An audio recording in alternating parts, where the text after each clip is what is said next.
Swayam Prabha. Digital India. Educated India.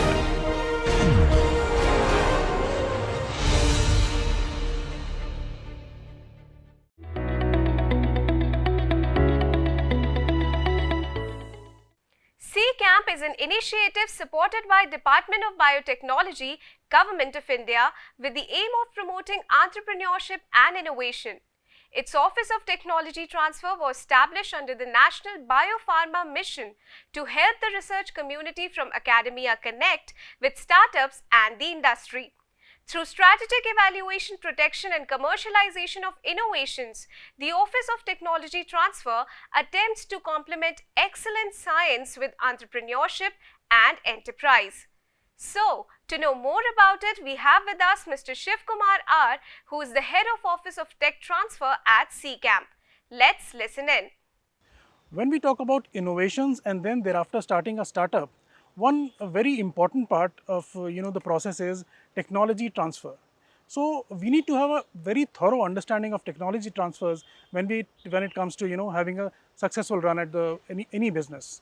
So to make us understand more about that, we have with us Mr. Shivakumar from C-Camp to tell us more about it. So welcome, sir, and thanks for sparing time for us. To begin with, we'd like to understand what this technology transfer is all about and what does it entail? Yeah. So thank you, Vikas. First of all, thanks to you and the opportunity. Thanks to the Ministry of Education's Innovation Cell. So now coming to the point that you made, for any innovation or invention, technology transfer for innovation to get translated to a stage of commercialization, technology transfer becomes very essential. So, as the name suggests, it is a transfer of technology or a know-how relating to a product or process and to a stage of commercialization. So, in simple terms, if I have to put it, technology transfer is a process wherein you take the technology from lab to market. So, this can happen between any entities, between two individuals, between an individual and a company, between a startup company and to another startup company or a large size company, between an institute and the company, between an institute and institute. So yeah. The work that C-Camp is doing in that regard. So please explain what C-Camp does in this regard. See, we operate under National Biopharma Mission funded by BIRAC. So we started off in 2020 as one of the recognized Office of Technology Transfer across the country. So there are a total of 7 OTTs across the country and we are one of the recognized TTOs. We call it as Office of Technology Transfer, but yeah, BIRAC calls it as Technology Transfer Office. So OTT and TTO means one and the same here. So what we do in the process is the whole mission is to ensure that that we catalyze the transition of the laboratory science to the market through cutting edge scientific technologies, through expertise and network. Apart from that, we are also mandated to reach out to the institutes in jurisdictions allotted to us, and these jurisdictions are Karnataka, Rajasthan, Punjab, Chandigarh and Chennai Metro, where we have to reach out to institutes or universities. It could be private institute, it could be a government institute, and help them in IP and technology transfer. That is one part. The other mandate is to reach out to the individuals or startups across the country and help them, support them in IP and technology transfer. So how successful has been the Office of Technology Transfer at C-Camp in bringing out new technologies in the market? We have, like I said, we were established in 2020, and since then we have received a lot of inquiries in terms of technology transfer, and we do get involved in technology transfer on a regular basis. Some of the recent examples that I can say is that a technology related to novel germicidal coated fabric. This is from INSTEM, and the technology relates to a germicidal compound and coating onto the germicidal compound onto a fabric so that they neutralize the enveloped viruses. And the fabric can be washed up to 45 washes, and this is particularly helpful for hospitals which is looking for fabrics which are recycled. So that way, this technology is very prominent in the sense that we were involved in technology transfer of this particular technology, and the licensee in this case is Aditya Vella. So that is one example. The other example that I can give is a very recent example where we got a technology license to a company called SurviveX for therapeutic molecules for combating sepsis. Like this, there are several technologies that we are looking at on a regular basis, and we are transferring, we are ensuring that the technology meet its end in terms of transfer and commercialization. So, what are the processes involved in to achieve a successful technology transfer? In the earlier stages, we were following a conventional approach where you receive any inquiry, then you assess the technology and see if it has potential for technology transfer. Then then you negotiate, scout for industry partners. But now I think the approach is a bit changed. We believe in traveling with the inventors right from stage one. I would say stage zero. So when you travel with the inventors or faculties or with the researchers, it kind of gives you a holistic feeling that that everything is going well. Right from stage zero, you're guiding the inventors as to what is right, what is wrong, what needs to be protected, what need not be looked at it, what need not be looked into from the IP perspective. What are the aspects that one can look into from IP perspective when they are venturing into someone else's space. So all these factors plays a very critical role in the early stages of discussion, particularly when it comes to startup companies, because startup companies, they have a lot of things to do, and IP and technology transfer is something which is very critical and essential. So we believe in traveling with the inventors right from stage zero. That is, you have a research and R&D done, and you have a product or process out of R&D. Then what happens is you evaluate the product or process from the point of IP, protect it, then market the technology, license the technology. After licensing, ensure that the licensed technology is commercialized. So this is an entire cycle. So, how do you measure the success of technology transfer? There is no one-stop solution to this question. It depends on the technology. There could be certain technologies which could, get licensed without efforts that has put into in terms of generating more data. In certain cases, for example, when it comes to therapeutic molecules or drugs, particularly in the field of life science, when you have a technology, the technology should be assessed at several levels, whether the technology is at TRL 1 to 10, and the more the numbers are increased in terms of TRL value, then the technology holds a strong value. That is one. Second is, when it comes to therapeutic molecules and drugs, you need to have some data in terms of clinical trials for it to be really successful in terms of commercialization. While you may be able to transfer the technology in the beginning stage, there is a whole lot of things that you need to do for such molecules to come out to the market. Ultimately, it will be tested on individuals. Means to say, it has to work safe, it has to be non-toxic, it has to be efficacious. So particularly with those kind of technologies will take a lot more time. So you can measure the success of any particular technology, whether it has reached a stage of commercialization. It all depends on the kind of technology that you have in hand. What strategies do you employ to effectively market and promote technology transfer initiatives? First strategy is to travel whenever there is any inquiry, travel with the inventors or researchers right from stage zero, and occasionally have periodic discussions with them on several aspects in terms of IP protection, technology transfer, and scouting for industry partners. How can they market their technology? That is the first measure that you should have. Second is, you need to have right expertise within the team. and within the network.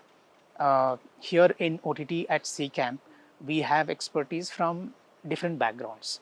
Like, like we have IP specialists who can take care of IP drafting, protection, prosecution of patent applications till its grant. We have licensing specialists who, actually assess the technology from licensing point of view, evaluate the technology as to how much value it holds, scout for industry partners, negotiate with industry partners, and then ensure that the technology is licensed. And we have a third category of professionals who are totally into agreements. Agreements, more of a legal person who would help us in everything. There are inquiries, or there could be a stage. In different phases, you would need some advice on legal aspects, on NDA, on MTA, on spin-offs from the institute, on agreements, license agreements, on term sheets before licensing agreement. So you should have right kind of expertise within your team, so that that kind of builds confidence with people who are coming to us in terms of inquiring about IP and technology transfer. Third is, you need to have robust tools in terms of databases for searches for IP protection, or it could be for conducting freedom to operate, conducting invalidation, and so on. Tools for assessing the technology and evaluating the technology. So you mentioned IP here. So how do you manage the intellectual property issues while the technology transfer is on? While the technology transfer is initiated, it is critical for one to assess the technology in hand. What is the TRL level of the technology? What is the value that the technology holds? And these are done by using tools where we can take some precedence, evaluate the technology. While we do this, it is also important for someone to keep in mind, particularly an IP or tech transfer professional, to keep in mind that there is a freedom to operate. Of course, this is all dependent on whether the industry partner with whom we are negotiating in terms of licensing, whether the freedom to operate will be conducted by them, or should it be done by us on behalf of the inventors. So there are a lot of confidentiality issues or confidential information related to any startup or any of the business venture. So how do you take care of those confidentiality issues while the transfer is being conducted? Yeah, so I think first and foremost, the moment we receive any inquiry and we are going to negotiate with any party involved, we execute NDA, confidentiality agreement, with them. We also execute MOU with the parties, so that we have the agreements in place in terms of confidentiality, in terms of the understanding and the responsibilities of the parties involved. So that kind of takes care of the confidentiality issues. So does it even anytime go down to mediation, or something happens which you're not goes out of control and a mediation is required? So do you deal with that part also? We don't cater to mediation or arbitration, because we are restricted in terms of expertise only in IP and technology transfer. We have not seen any case where we have gone to stage of mediation or arbitration, but yeah, in future if it happens, so we may have to reach out to arbitrators who can perform this activity. Do you also monitor the performance of a technology after the transfer has been done? Performance of on various parameters, how the startup is doing after the technology transfer. Yeah. And if you do, then how do you? What techniques do you employ to monitor that? After the technology is transferred, that is, once the term sheet is decided, license agreement is executed, we we keep a note of who are the parties involved. We have specific databases where we input all the information about any technology that is transferred, and then we have periodic reports from them, from all the parties involved, from the licensee, from the licenser, to understand where the technology has reached in terms of commercialization, It could be the efforts made by the licensee to take take the technology to different phases of commercialization.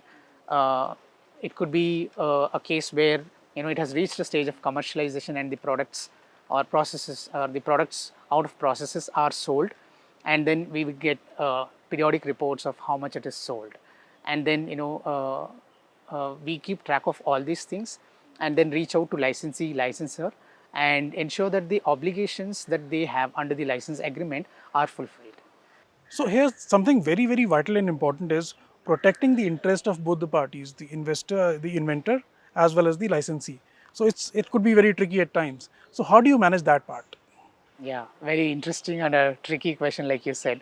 Uh, when we receive inquiries and there are two parties involved, licensee and licensor, you weigh the interest of both the parties, uh, pros and cons as to what happens when they enter into a license agreement, and what are the benefits that the parties are going to get out of the license agreement, and accordingly ensure that that you have a win-win for both the inventors as well as to the licensee.